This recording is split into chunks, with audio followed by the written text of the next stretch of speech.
Graças a Deus. Bendito seja o Todo-Poderoso Deus Altíssimo, o Deus de Abraão, de Isaque, o Deus de Israel,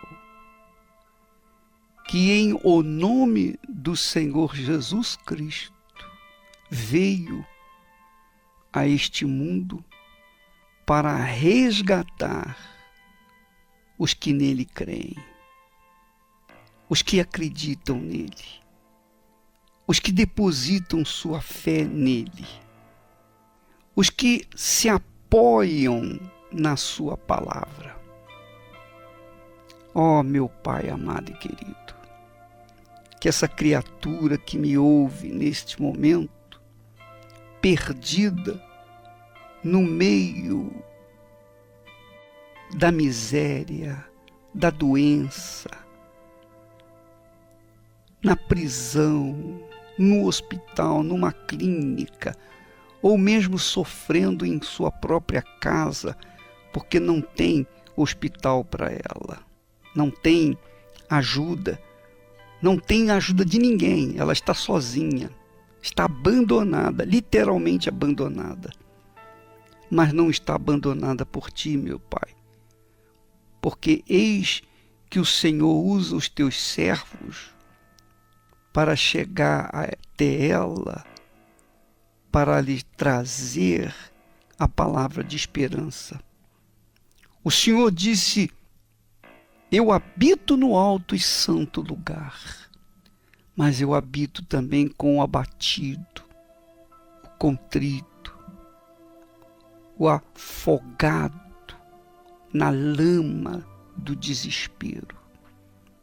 Ó, meu Pai, eu sei que enquanto falo contigo, os teus anjos estão agindo na casa dessa criatura, no seu leito de dor, no hospital, na clínica, no presídio. Eu sei que os teus anjos estão se movimentando e acudindo àqueles que pedem socorro, aqueles que se unem a mim e pedem socorro a ti. Vem, meu Pai, ao encontro da necessidade dos que neste momento te invocam com sinceridade. Venha ao encontro dessa criatura, meu Pai.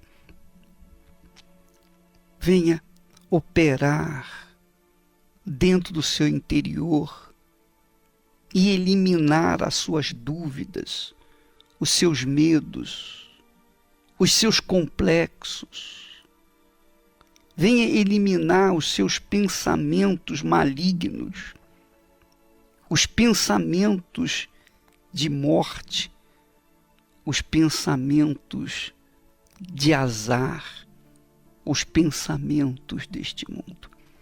Sejam eliminados e a tua luz, meu Pai, a luz que emana do teu rosto, venha iluminar esse coração, essa mente, e agora mesmo remover as dúvidas, remover os obstáculos que impedem essa criatura de ver que, embora ela esteja nessa situação, o Senhor está com ela. O Senhor a sustenta. Estes dias ruins vão passar, com certeza, e dias melhores virão. Dias de riso, de gozo, de alegria. Dias de paz. Mas agora mesmo, meu Senhor, falas sentir, literalmente sentir, a força do teu Espírito e animá-la para que ela venha se levantar a sua cabeça e não se entregar a essa situação, mas reagir, porque enquanto há fé, há esperança, enquanto há crença na tua promessa, na tua palavra, há esperança, há futuro. Que esse futuro, meu Pai, venha nascer agora dentro dela. E haja, meu Pai, um novo semblante.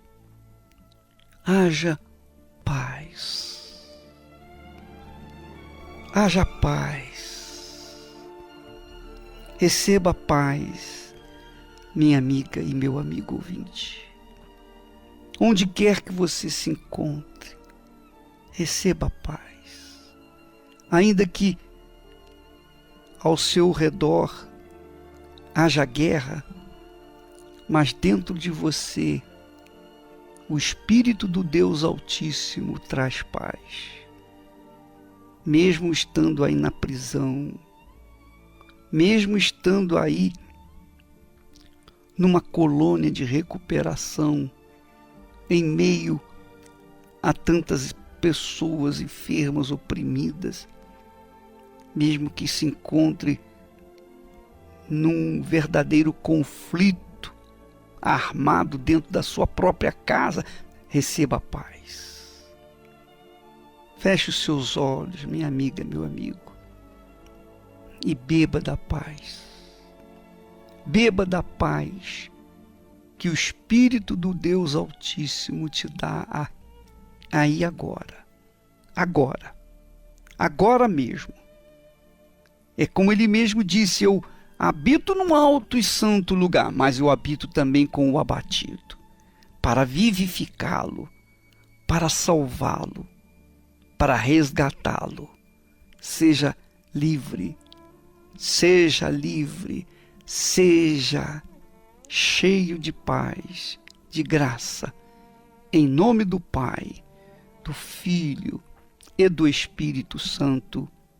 Todos os que creem digam amém e graças a Deus. Como é que é o nome da senhora? Jane. Dona Jane, a senhora teve uma experiência de errar com o altar, não é isso? Sim, senhor. Como foi isso? Foi horrível, terrível. Assim, de uma forma resumida, desculpa. Sim.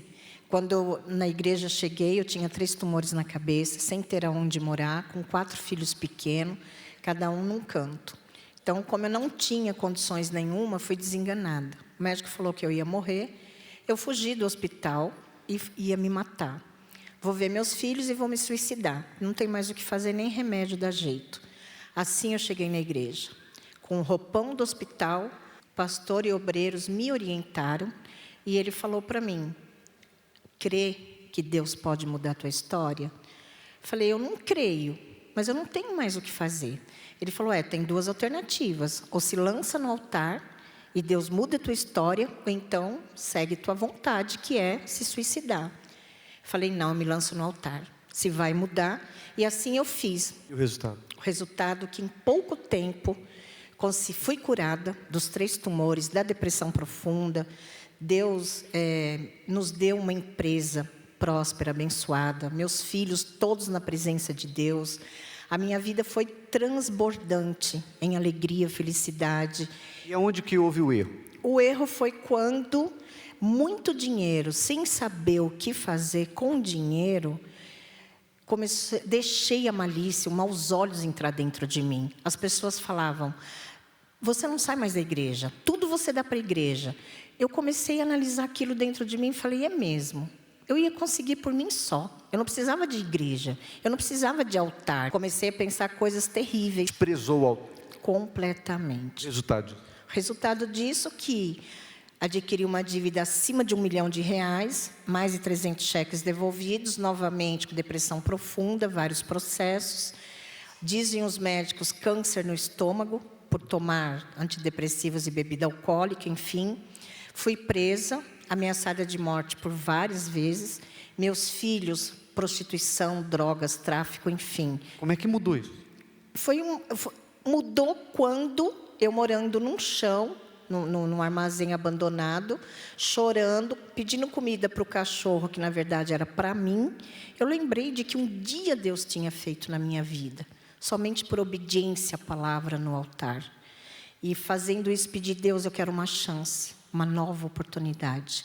Eu não tenho nada, estou na miséria, fui morar de favor na casa de um ex-funcionário, Mas eu falei, chegando algo grande na minha mão, lanço no altar. E assim eu fiz. E a partir dali fui curada novamente, a minha vida transformada, meus filhos, hoje, obreira, homens de Deus na presença de Deus. A nossa vida transformou em todos os E sentidos. depois que a senhora reaprendeu a tratar o altar como altar, o que a senhora chegou a fazer para o altar? Na verdade, eu deixei de ouvir a minha vontade. E deixei de dar ouvido às pessoas lá fora. Comecei a prestar atenção no que Deus queria. Hoje nosso patrimônio é acima de 9 milhões, frotas de caminhões, de carros, sede própria, vários imóveis, enfim. Só que eu digo que nada é meu. Tudo é do Senhor. E nunca mais destrata o altar. Nunca, jamais, porque não tenho nada. Tudo é dele, eu só administro o que ele pôs nas minhas mãos. Amém. Deus abençoe muito mais. Obrigado, Deus. É interessante, né? Como o ser humano, às vezes, é ingrato. Quantas pessoas estão me ouvindo agora e são ingratas, têm sido ingratas para com Deus. Veja que essa senhora saiu do hospital fugida. Ela saiu com a roupa do hospital, fugida, porque ela tinha 3 tumores cancerígenos na cabeça. Ela estava desenganada. Ela estava clinicamente desenganada. Então ela disse, bem, já que não tem mais saída para mim, eu vou fugir, eu vou visitar meus filhos e depois vou me matar. E foi assim que ela fez. Fugiu do hospital com o roupão do hospital e veio bater na Igreja Universal do Reino de Deus, justamente numa época como essa. E quando ela chegou na igreja, ela foi orientada. Olha, a senhora tem 2 opções. Ou a senhora crê, ou a senhora não crê. Se a senhora crê em Deus e subir no altar e sacrificar o que a senhora tem, a senhora não tem nada, mas o que a senhora tiver, só sacrifica no altar, só coloque no altar e Deus vai mudar essa situação. E de fato, essa profecia se cumpriu na vida dela. Ela foi curada dos 3 tumores da cabeça e começou a prosperar, mudou de vida, seus filhos foram abençoados, etc, etc, etc, etc. Só que ela ouviu a voz da dúvida, ela ouviu a opinião pública. Quando ela ouviu a opinião pública instigada pelo diabo, quer dizer, a opinião pública instigada pelo espírito de Satanás, ela então começou a dar ouvidos a essas vozes. E aí ela deixou a malícia entrar. E quando subia no altar, já não fazia mais aquilo que fazia antes. Ela desprezou o altar. Ela desdenhou o altar. Ela virou as costas para o altar. E é assim que acontece com as pessoas que são ingratas. Elas fazem o que não presta, elas plantam o que não presta, depois ficam criticando a igreja, o altar e etc. Bem, o que aconteceu? Ela voltou novamente à miséria. Ela voltou com um câncer, não mais na cabeça, porque aquele Jesus tinha curado. Ela voltou com câncer no estômago. Ora, com câncer no estômago e na miséria, devendo a todo mundo, essa mulher caiu no desespero, na situação pior do que quando ela chegou pela primeira vez, vestida ou com a roupa do hospital. Pior. E aí ela pediu a Deus, me dê uma chance, me dê mais uma vez uma chance. E aí Deus pediu o que ela tinha, o que ela prometeu a Deus, ó Senhor, o que vier nas minhas mãos eu vou colocar no altar, tudo. É tudo por tudo. Não é que Deus precise do seu tudo, do nosso tudo, do nosso dinheiro. Deus não usa dinheiro, Deus não usa carros, Deus não usa casas, Deus habita em todo o universo. Ele é dono de tudo. Mas quando ele pede o nosso tudo, é justamente para que a gente aprenda a viver na dependência dele. Como a terra, o sol, a lua, todos os astros vivem na dependência da palavra de Deus.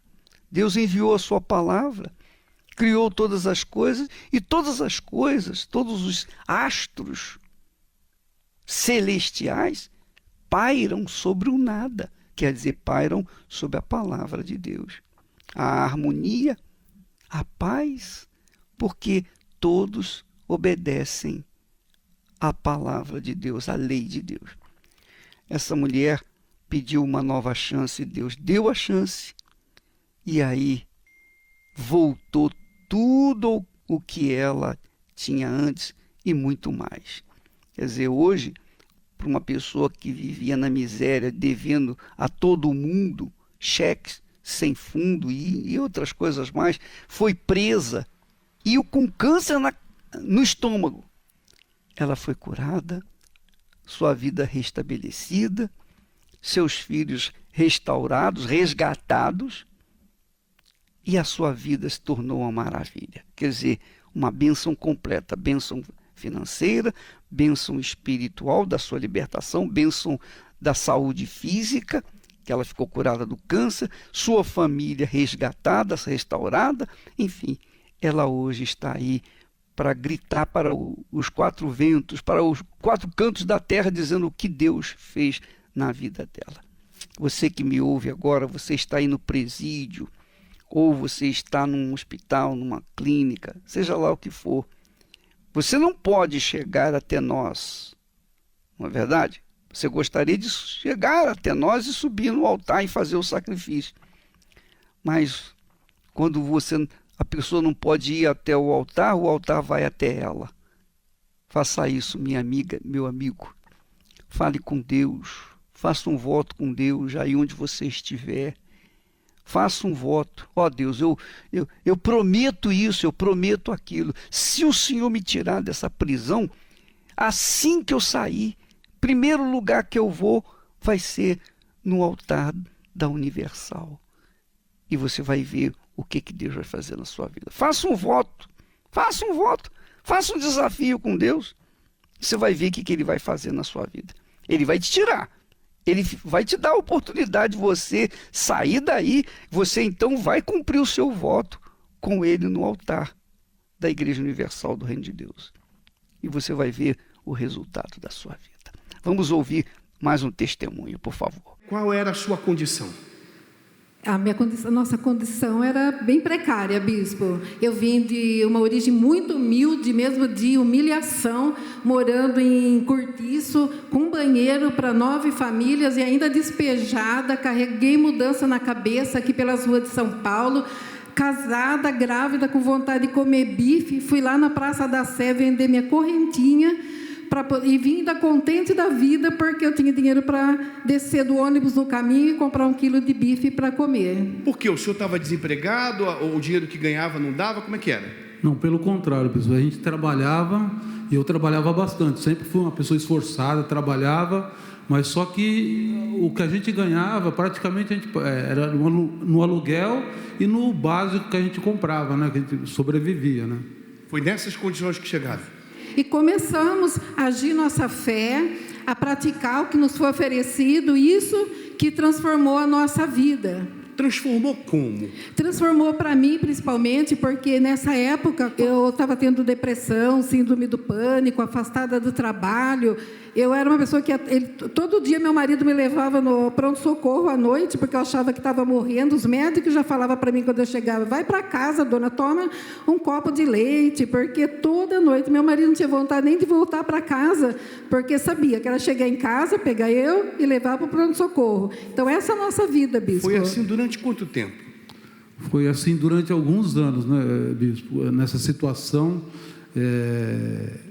que ela vivia, né, doente, e mesmo eu gostando dela, quer dizer, vai chegando um ponto que a gente vai, sabe, desanimando, vai perdendo a vontade de viver junto, de estar junto ali, né? Mesmo eu gostando dela, eu vivia uma vida miserável, assim, né? Nesse sentido, né? Primeira conquista, então, foi a sua libertação. A minha libertação da depressão, da síndrome do pânico, a cura completa, a cura verdadeira. E depois as outras coisas também começaram a ser transformadas. Nosso casamento, nossa vida financeira. Meu esposo começou a praticar fé juntos, começou a conquistar.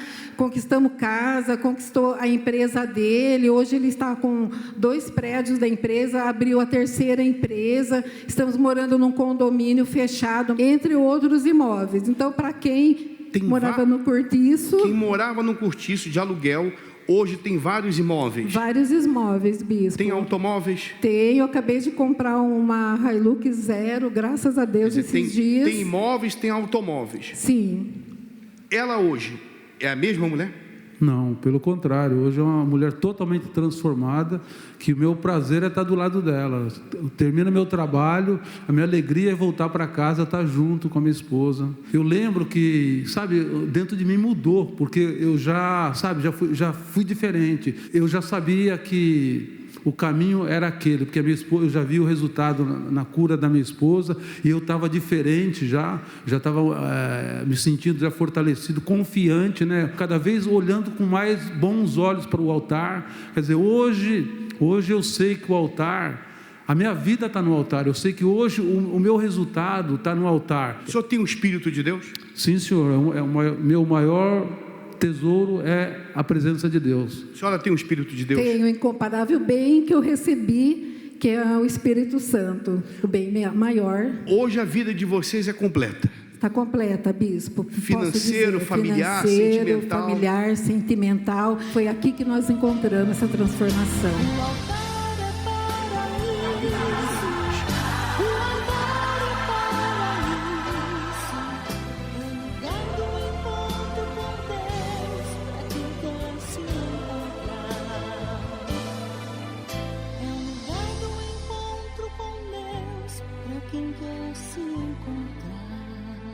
Você está vendo, minha amiga, meu amigo ouvinte? Deus quer fazer um trabalho completo na sua vida. Há pessoas que recebem bênçãos pontuais. Elas sobem no altar para tomarem posse das bênçãos econômicas, ou para a cura divina, ou para a reconstrução do seu lar. Se elas sobem com esse propósito, então elas vão descer com esse propósito realizado pela fé. Mas isso não completa a vida da pessoa. O que adianta você receber de volta o seu marido, a sua esposa, o seu casamento, e continuar doente, enferma, ou continuar com um problema econômico? Ou o que adianta resolver o problema econômico e ter a sua vida sentimental, sua família destruída? Deus quer fazer uma coisa completa, é um pacote completo.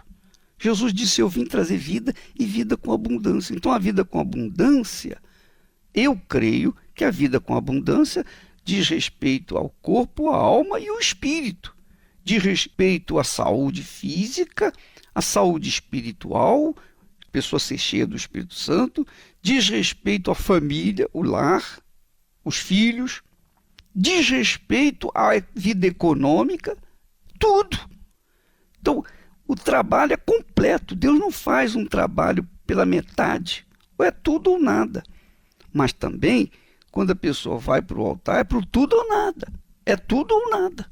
Se Deus é verdadeiramente Deus, o altar vai corresponder àqueles que subirem e colocarem toda a sua vida ali, depositarem toda a sua vida. Toda a sua vida, 100%. É tudo por tudo. Ó Deus, toma aqui toda a minha vida. Tudo que eu sou, tudo que eu pretendo ser, tudo que eu tenho, tudo que eu pretendo ter, está nas tuas mãos. E aí sim, Deus toma aquela vida por inteiro e faz enchê-la do Espírito Santo.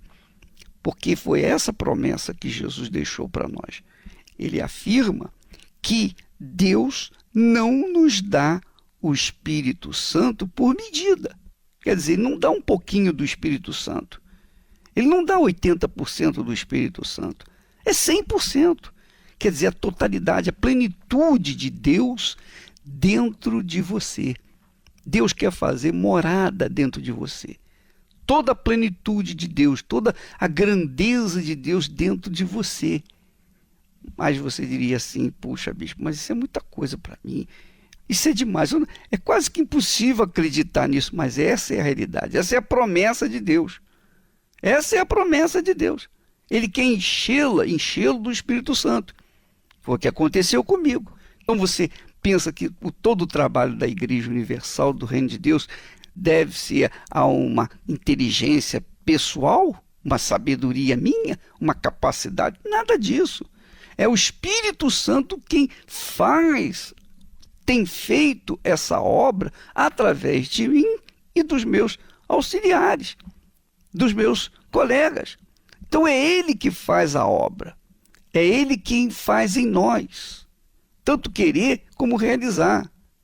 É Ele quem efetua em nós tanto querer como realizar. Então, Deus quer fazer de você, quer tirá-lo do lugar derradeiro, que é o último dos últimos e que não tem mais jeito, e colocá-lo no primeiro lugar. Nós vamos ficando por aqui. Amanhã nós estaremos de volta neste horário, nesta emissora, e nesta quarta-feira, à noite, às 8 em ponto, nós estaremos aqui no Templo de Salomão. Deus abençoe a todos e até amanhã, em nome do Senhor Jesus.